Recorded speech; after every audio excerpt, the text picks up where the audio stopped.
So how to play against 3-bets? What should we consider? What do we have to consider? First of all, from which position is our opponent 3-betting? For example, a small blind 3-bet range is usually stronger than a big blind range, in theory. If you have watched the video 3-betting, you should know how a small blind 3-bet strategy should be designed compared to a big blind strategy. If you remember, small blind is more linear. We're 3-betting more Broadway, strong ace-x hands. We're not having really pure bluffs. Yet a big blind range is more polarized. It consists of 6-4 suited type of hands, 5-3 suited, 7-5, 7-4, 6-3 suited, and obviously also the stronger hands. But we flat hands like Queen-Jack suited, Jack-10 suited, King-Jack suited, or King-Queen off. Those hands we would rather, or we want to rather 3-bet from the small blind. So our overall range from the small blind is stronger compared to the big blind range. Yet in reality, and I can tell you that from my experience, and this is now a more exploitative approach, people usually do not 3-bet that many bluffs from the big blind. Why? Because they get good odds. They want to see a flop, so they have a very unbalanced range from the big blind.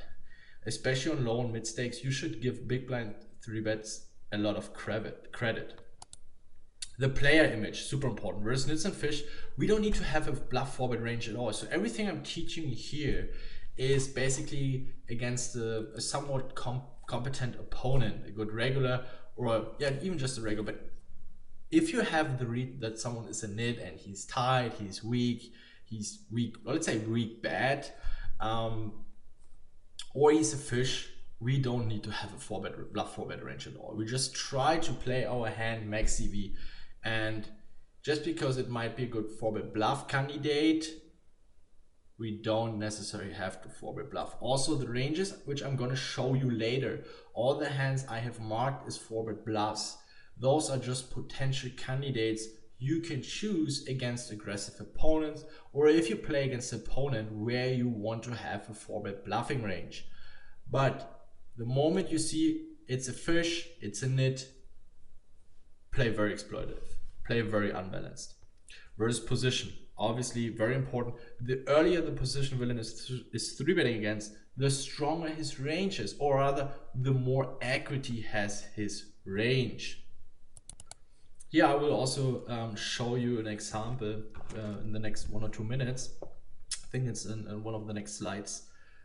3-bet sizings, the bigger villains 3-bets, the stronger his range is, and hence the less we have to defend. As easy as that.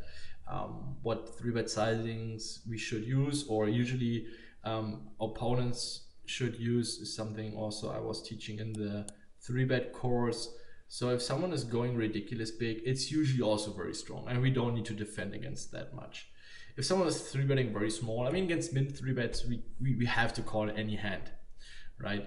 And if someone is 3-betting slightly above min 3-bet, then yeah, we start folding a few hands. But you should always be aware of your opponent's 3-bet sizing.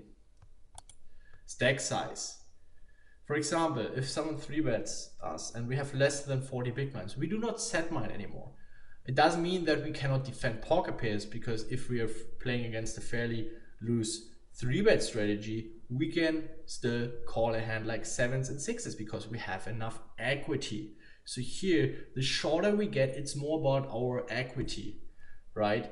And with 30 or 35 big blinds, we rarely want to appeal with small pocket pairs, unless our opponent is 3-betting very small and is also more on the tighter side. So then we get the odds to, or the immediate odds to peel and see a flop and try to make a set.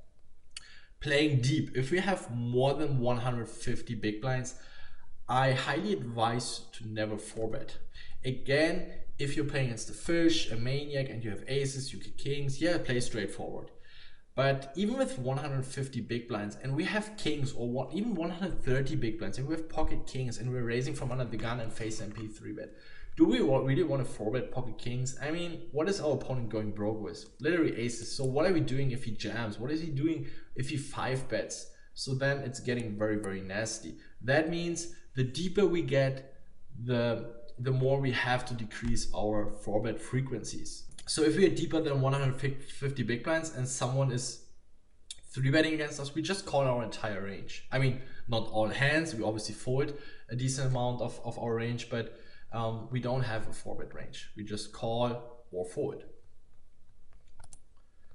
Villains 3-bet bluff range, and now this is the example I was talking about 1 or 2 minutes ago. Remember this point, 3-bet sizings here on the very bottom. Versus position at this point. The earlier the position villains is 3-betting against, the stronger his range, or rather the more equity has his range. So even his bluffs are stronger from MP compared to small blind. So let's say villain 3-bet bluffs from MP.